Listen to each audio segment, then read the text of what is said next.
Assalomu alaykum hammaga. Bugun sizlar bilan ko'pchilikda yangi rahbarlarda bo'lishi mumkin bo'lgan muammo haqida gaplashamiz. Bu avvaldan mavjud bo'lgan jamoaga sizni rahbar qilib tayinlashi. Balki katta ehtimol bilan bu jamoada siz bo'lmagan bo'lishingiz mumkin, tashqaridan kelgan odam bo'lishingiz mumkin yoki bu ichki jamoada sizni hurmatingiz juda ham baland bo'lmasligi mumkin. Bunaqa holatda rahbar bo'lsangiz, o'zingizni qanaqa tutishingiz kerak, kim bilan qanaqa gaplashishingiz kerak va qanday qilib bu yo'lingizni osonroq bosib o'tishingiz kerak bo'ladi. Mana shunaqa haqida ko'rib chiqamiz. Bu holat hozirgacha menda bir necha bor bo'lgan, ya'ni umuman menga yangi bo'lgan jamoaga rahbar sifatida borib tayinlanganim va undan keyingi ishlarni qanaqa qilib amalga oshirganim. Bu proses to'g'risi stressli o'tishi mumkin va noaniqliklar bo'ladi. Shuni hisobiga men bu mavzuni juda ham muhim deb hisobladim. Xo'p, demak, rahbar bo'ldingiz va sizni jamoangizni hech kim eshitmayapti yoki umuman yangi bo'lganingiz uchun sizga nisbatan hurmat pastroq. Bu holatda nima qilishimiz kerak? Avvalambor bugun nimalar ko'rib chiqamiz? Aynan o'sha yangi jamoada norasmiy lider kim ekanligini aniqlaymiz va u bilan qanday qilib kommunikatsiya qilishni ko'rib chiqar ekanmiz. O'sha kommunikatsiya qilish, hurmat va qat'iyatda muhimligi aynan o'sha sizni yangi jamoada rahbar sifatida o'rningiz va aynan bizga kerak bo'lgan natija chiqaradigan tizim haqida gaplashamiz bunaqa holatda. Xo'p, kimdir meni tanimaydigan bo'lsa, o'zim qisqagina tanishtirib o'taman. O'sha 4 yildan beri boshqaruv sohasida faoliyat olib borib kelyapman. Asosiy yo'nalishim ta'lim, o'quv markazlari va onlayn kurs sotuv kompaniyalarida ishlab kelyapman. Hozirda Supermiya kompaniyasida ishlayapman. Уже 2 yildan oshdi. Bizda o'sha bozorda Supermiya va ideal produktlari bilan ko'pchilik tanishadi. Supermiya kompaniyasi o'sha Davron aka va Anvar akani proyektlari bo'yicha ishlaymiz. Xo'p, hozirgacha o'nlab kompaniyalarda boshqaruv tizimini yo'lga qo'yishga yordam berganman. Ular qaysidirdadir tizimni qo'yib berishga, qaysilardir esa o'sha kompaniyasi operatsion direktor va loyiha boshqaruvchisi, project managerlar tayyorlab berishga yordam berganman. Xo'p, bu bizada o'sha jamoamiz hozirgacha 10 tadan oshiqroq zapuslar o'tkazdik. Eng katta zapuslarimiz o'sha $400,000 ga yaqin summada bo'lgan. Xo'p, demak, mavzumizga qaytamiz. Rahbar bo'ldingiz, demak, endi yangi jamoa bilan ishlashingiz kerak. Oldingizda katta mas'uliyat bor, natija chiqarib berishingiz kerak bo'ladi. Ko'pchilikda qiladigan birinchi xatosi jamoada tez-tez o'zgartirishlar kiritishni boshlaydi. Avval qaysidir kompaniyada ishlagan, qaysidir tizimda ishlab kelgan bo'lsa, kelish bilan yangi jamoada xuddi o'sha tizimdagi narsalarni tezroq qilib, tezroq joriy qilib, hammaga tezroq mana shu narsani qo'yishni xohlashadi. Lekin mana shu yerda xato qilishadi. Ya'ni nimaga deydigan bo'lsangiz, u jamoa qanchadir vaqtdan beri qaysidir tizimda ishlab kelgan, qaysidir hisobot tizimida ishlab kelgan, qaysidir kommunikatsiya tizimida ishlab kelgan. Keldingizdagi siz o'zingizni miyangizdagi, o'zingiz tajribangizdagi narsani hammasini birdaniga qo'llamoqchi bo'ldingiz. Natijada ko'p holatda yangi jamoaga nisbatan bu harakatingiz noto'g'ri bo'lishi mumkin. Ular bu narsani to'g'ri qabul qilmasligi mumkin. O'zgarishlar tez bo'lgani uchun ularda stress bo'lishi mumkin va odatda tabiiy holat yangi jamoaga o'zgarishlarga qarshilik qilishi. Bu tabiiy bo'ladigan holat. Siz bu narsani yana tezlashtirish uchun qattiqroq usullardan foydalanadigan bo'lsangiz, qattiqqo'llik qiladigan bo'lsangiz, odatda bu narsa o'zingiz zararingizga ishlashi mumkin. Men shunaqa keyslar ko'rganman. Bir necha oyda ichida yangi rahbarni eski jamoa kelishib ishdan bo'shatib yuborgan holatda bo'lgan. Bu narsa chet davlatda yoki biron bir katta kompaniyada emas, o'zimizning kichik biznesda deyarli har doim ishlab turadigan keyslardan bittasi. Yangi rahbar jamoa bilan chiqib keta olmasligi. Xo'p, demak, sizni rahbar qilib tayinlashdi. Hozir aytib o'tgan situatsiya bu umuman yangi jamoada bo'lganga edi. Ikkinchisi bo'lishi mumkin, bu o'zingizning hamkasblaringiz orasida birga ishlab kelgan hamkasblaringiz endi rahbar bo'lganingizda nima bo'ladi? Mana shu ikkita holatni bugun ko'rib chiqar ekanmiz. Xo'p, birinchi navbatda ikkala holatda ham, ya'ni yangi jamoa bilan ishlatganda ham, o'zingizning jamoangiz bilan ishlaganingizda ham, umuman siz lider bo'lmagan bo'lsangiz, komandangizda lider inson degani bu har bitta o'sha jamoadagi insonlar agar lider bo'lsangiz sizdan nimadir qilayotganda maslahat so'raydi, ishini olib kelib tekshirtiradi, hayotdagi muammolar haqida gapirish mumkin. Ya'ni sizni ustozday, avtoritetday ko'rishni boshlaydi. Agar siz komandada bunaqa odam bo'lmasangiz, yangi komanda bilan ishlaganda однозначно siz bunaqa odam bo'lmaysiz. Chunki yangi ko'chadan kelgan odamsiz. Eski komandada ham bunaqa odam bo'lmaydigan bo'lsangiz, birinchi navbatda o'sha guruhda norasmiy lider kimligini aniqlashingiz kerak. Ya'ni hamma borib kimdan maslahat so'raydi, hamma borib kimdan yordam so'raydi, o'sha odamni topishingiz kerak bo'ladi. Bu yerda norasmiy lider nimalar qilib berar ekan? Lavozim bo'lmaydi bu odamda, lekin jamoa uni gapiga kiradi. Nima deydigan bo'lsa eshitishadi, undan maslahat so'rashadi. Odamlar hurmat qiladi uni va jamoaga haqiqatan ham juda kuchli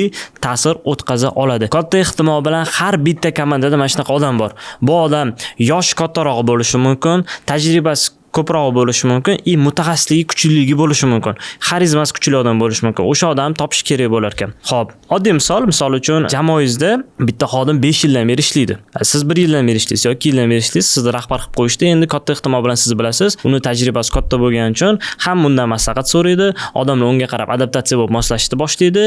Nimani noto'g'ri deydigan bo'lsa, boshqalar mana shu narsani bajarmaslikka harakat qiladi. Mana shu odam bizada norasmiy lider ekan. Bu juda ham muhim tushuncha. Yangi komandaga tez moslashib ketishingiz uchun, misol uchun o'zingizning hamkasblaringiz orasida ham rahbar sifatida o'zingiz pozitsiyangizni topishingiz uchun. Endi solishtiradigan bo'lsak, rahbar bu rasmiy lavozim sifatida komandani boshqaradi. Siz rahbarsiz, sizda rasmiy lavozim bor. Norasmiy lider bo'ladigan bo'lsa, ta'siri avtoritet hisobiga bo'ladi. Ya'ni o'zini oldindan yig'ib kelgan obro'si bo'ladi. O'sha hisobiga u jamoani nima qila olar ekan, boshqara olar ekan. Odatda bu ikkalasi bitta bo'ladigan bo'lsa, juda ham kuchli boshqaruv tizimi bo'ladi, lekin real hayotda yashaganimiz uchun bu holat odatda kamdan kam holatda bo'lishi mumkin. Endi qisqa qiladigan bo'lsak, norasmiy lider bu sizni jamoangizdagi eng katta ta'sir o'tkazadigan yordamchingiz yoki eng katta dushmaningiz ham bo'lishi mumkin ekan. Hozir bir nechta qadamlar ko'rib chiqamiz, qanday qilib bu odam bilan birga to'g'ri muloqot qilishimiz mumkin, to'g'ri kelishimiz mumkin. Agar kelisha olmasak, nimalarni qilishimiz kerakligi haqida. Xo'p, norasmiy lider bilan kommunikatsiya protsessi.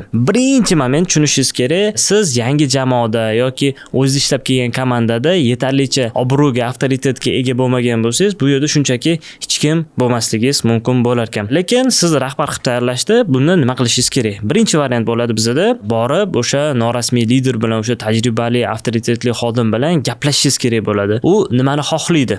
Ya'ni unga nima yordam beradigan bo'lsangiz, qanaqa sharoitlar qilib beradigan bo'lsangiz, siz bilan birgalikda ishlaydi, siz bilan hamkorlik qilib.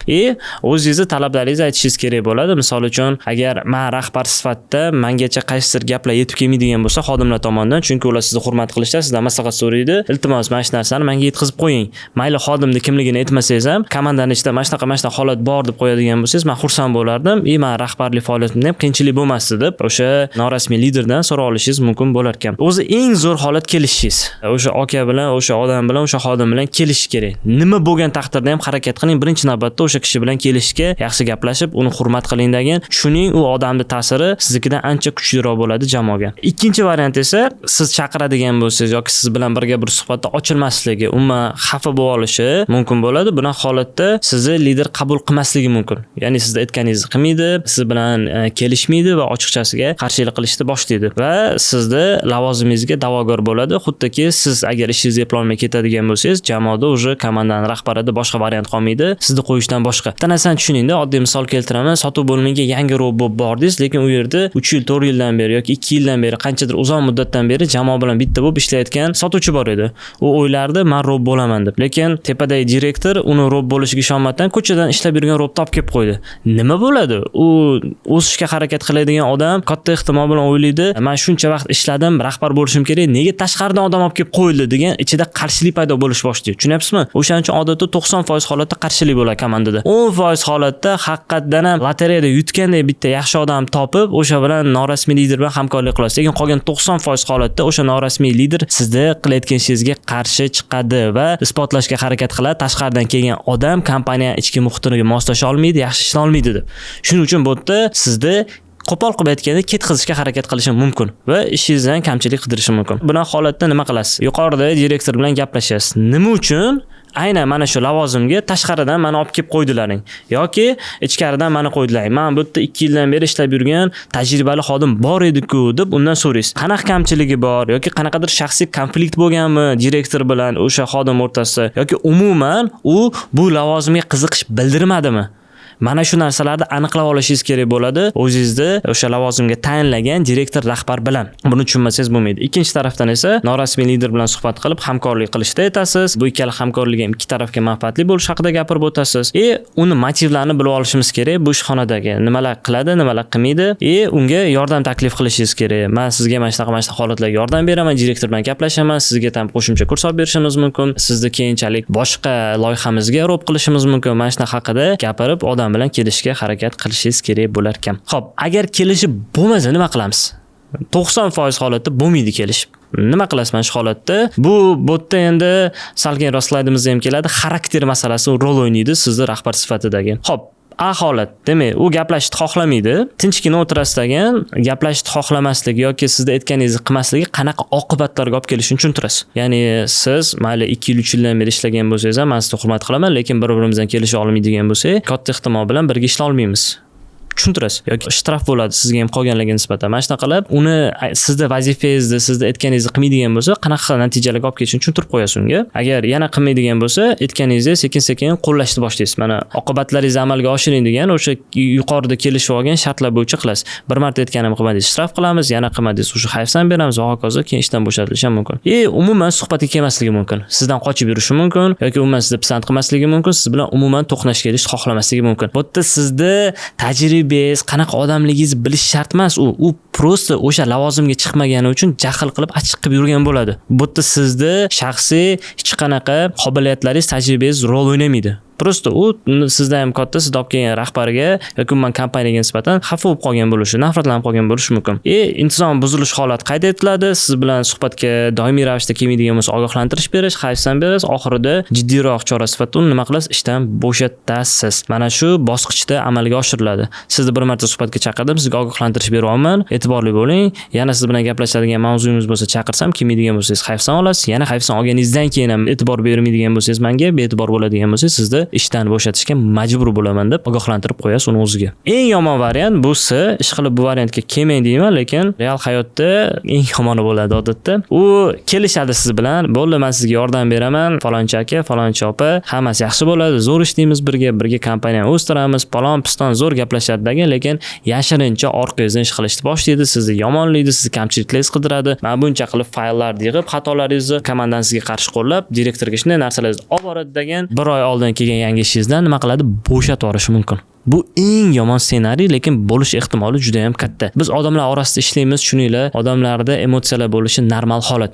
Shuni hisobiga sizni dushmanday ko'rib, mana holatlar qilishi mumkin. Shuning uchun bu holatda maksimal tezroq bunaqa holat aniqlanadigan bo'lsa, uni jamoadan chiqarib yuborish kerak. O'sha bitta chirigan olma butun o'sha olmalarga ta'sir o'tkazganda, bu yerda ham sizda ham butun jamoaga ta'sir qilishi mumkin bo'ladi. Undan tezroq xayrlashimiz kerak bo'ladi. Bunaqa odam kuchli mutaxassis bo'lsa ham, kompaniyaga juda katta foyda olib kelsa ham, lekin xodimlarni miyasini buzadigan bo'lsa, afsuski bu xodim bilan tezroq xayrlashimiz kerak bo'ladi. Bu yerda prinsip va xarakteringizni ko'rsatishingiz kerak. Xo'p, e'tibor beradigan joyingiz endi ko'pchilikda bo'ladigan muammo, o'ylaydi, uni bo'shatsam hozir nima qiladi? Oilasi bor uni, 2-3 ta bolasi bor, krediti bor, kvartirasiga pul to'lashi mumkin va hokazo juda ham ko'p faktorlar bor. Lekin mana shu yerda bu ko'ngilchalik qilish, ko'ngilchalik qilmaslik haqida gap ketmayapti. Aynan mana shu qarorimizni obyektivni qanaqa baholaymiz? Savol berasiz o'zingizga. Xo'p, siz qanaqa ishlaysiz? Agar shu odam komandada bo'ladigan bo'lsa, necha marta harakat qilasiz uni siz bilan birgalikda birga ishlashiga ko'ndirishga yoki necha marta rozi bo'lasiz o'sha odam sizni orqangizdan ish qilib, orqangizdan pichoq urib, sizni qo'pol qilib ekanini sotib ketishiga? Necha marta rozi bo'lasiz? Necha marta ko'nasiz? Necha marta direktorga sizni orqangizdan yomon gap yetib borishiga, komanda butun hammasi sizga qarshi harakatga qilishiga necha marta mana shu holatda takrorlansa, siz xo'p deb yutib mana shu narsani boshingizdan o'tkazib olasiz. Menimcha bir necha martadan ko'piga chidamaysiz. Ishlaysiz, yana gapimni eshitasiz, yana komandamizga qarshi bo'ladi. Juda qiyin masalada. E'tibor berishingiz kerak bo'ladigan bitta muhim joyi, bu butun umuman lyuboy situatsiyaga to'g'ri keladi. Xodimni ishdan bo'shatayotganingizda, agar xodimni ishdan obyektiv sababga ko'ra, obyektiv sabab degani o'zini vazifasini bajarmadi, jamoani qarshi qayradi, KPIlarni bajarmayapti, ishga vaqtida kelmay, umuman siz qo'ygan tizimga to'liq qarshilik qilyaptimi? Bu obyektivni sabab uni ishdan ketishi uchun. Katta ehtimol bilan kompaniyaga foyda ham olib kelmayotgan bo'ladi buni holatda. Nima qilasiz? Uni ishdan bo'shatasiz. Tushunib olishingiz kerak bo'lgan narsa, rahbar sifatida hamma sizni yaxshi ko'rish kerak emas. Men bu odam sifatida ham deb hisoblayman. Siz lyuboy jamiyatda ham yashayotganingizda, o'zingizni ishingizni bajarayotganingizda, o'zingizni funksiyalaringizni bajarayotganingizda, o'zingizni KPI'ingizni bajarayotganingizda sizni odamlar yaxshi ko'rish shart emas. Siz natija uchun javob beradigan odamsiz. Odamlar sizni yaxshi ko'rish uchun emas. Ana gap bor-ku, rahbar sifatida keldingmi, hammasini yaxshi ko'rish shart emas. Yaxshi ko'rishini xohlasang, borib muzqaymoq sot deydi. Bu ham shunaqa ishlaydi. Siz natijani va tizimni himoya qilishga javob beradigan odamsiz. Bitta narsani tushuning, u odam bu yerdan ishdan ketadigan bo'lsa, katta ehtimol bilan, juda ham katta ehtimol bilan yaxshiroq sharoitli, yaxshiroq oylikli joyga ishga borishi mumkin. Sizda xodim bo'lib, norozi bo'lib ishlab, xuddi shu tajribasi bilan boshqa joyda rahbar bo'lib ishlab ketishi mumkin. Nabarot, siz uni hayotiga yaxshi ta'sir o'tkazgan bo'lishingiz mumkin. O'sha narsani miyangizda saqlab qoling. Hech qachon yomon xodim bo'lmaydi, faqat o'zini joyida bo'lmagan xodim bo'ladi. Shuning uchun nima qilishimiz kerak? Ishdan bo'shatayotganda mana shu faktorlarga e'tibor qaratishimiz kerak ekan. Yana bitta muhim joyi rizq masalasi bor. Rizqni siz bermaysiz. Sizni ishingiz ham bermaydi, sizni kompaniyangiz ham bermaydi. Shuning uchun ishdan ketayotgani bu uni yoki sizda yoki siz direktoringizni uni majburiyatini bo'yningizga olish kerak degani emas. Xo'p, demak, keyingi masala hurmat bilan qat'iyat masalasi. Juda ham muhim. Uje bu sizni ichki oporalaringiz, uje xarakteringizga bog'liq bo'lyapti. Men aytaman, rahbar sifatida 3 ta muhim narsa bor. Birinchisi demak xarakteringiz, ikkinchisi sizni fikrlashingiz, uchinchisi keyin menejmentdagi texnikalarni olib ishlatishingiz. Bu yerda ham bu pozitsiyaga kelganingizda sizni xarakteringiz, prinsiplaringiz qanaqa bo'lar ekan? Demak, hurmat va qat'iyat. Tasavvur qilinglar, hammamiz amerikanskiy kinolar ko'rganmiz, boyeviklarda o'sha yerda nima qilishadi? Qaysidir komanda A bo'ladi, o'sha komanda hamma bir-biri bilan 10 yildan beri ishlab, qanaqadir missiyalar bajarib kelayotgan bola, yo'q joydan bitta odam keladi degan, ularga rahbar bo'lib qoladi. Qanaqa noqulay situatsiya, qanaqa g'alati situatsiya bo'lib qoladi? Eshitishmaydi, aytgani qilishmaydi, unga qarshilik qilishni boshlaydi. Bu ham xuddi shunaqa bo'lib qolishi mumkin. Siz ham vaziyatingiz shunaqa. Ya'ni spetsnazlar va o'zini ishini cho'tka qiladigan 10-15 ta, siz chekkadan kelyapsizdan, ularga rahbarlik qilyapsiz. Ular sizni tanimaydi, sizni qobiliyatlaringizni bilmaydi, ular uchun siz avtoritet emassiz, ularni yaqindan tanishni boshladingiz. Juda ham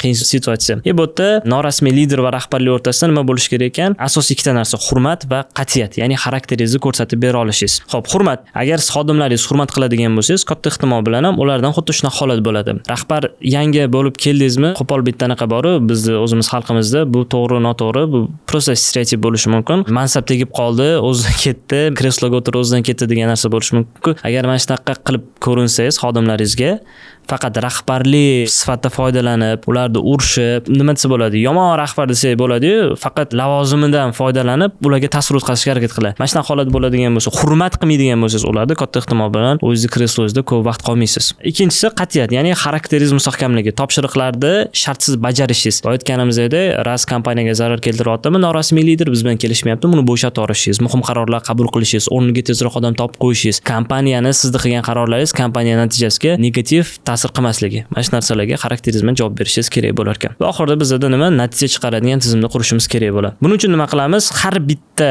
xodim bilan bitta gaplashamiz. Ulardan asosiy 3 ta narsa aniqlaymiz. U nimani xohlaydi o'zimman bu kompaniyada? Nimadan qo'rqadi? Misol uchun, uni ishini olib kimgadir berib yuborib, u ishsiz qolib bo'shab ketishdan qo'rqadimi? Bilmayman, nimadan qo'rqadi u.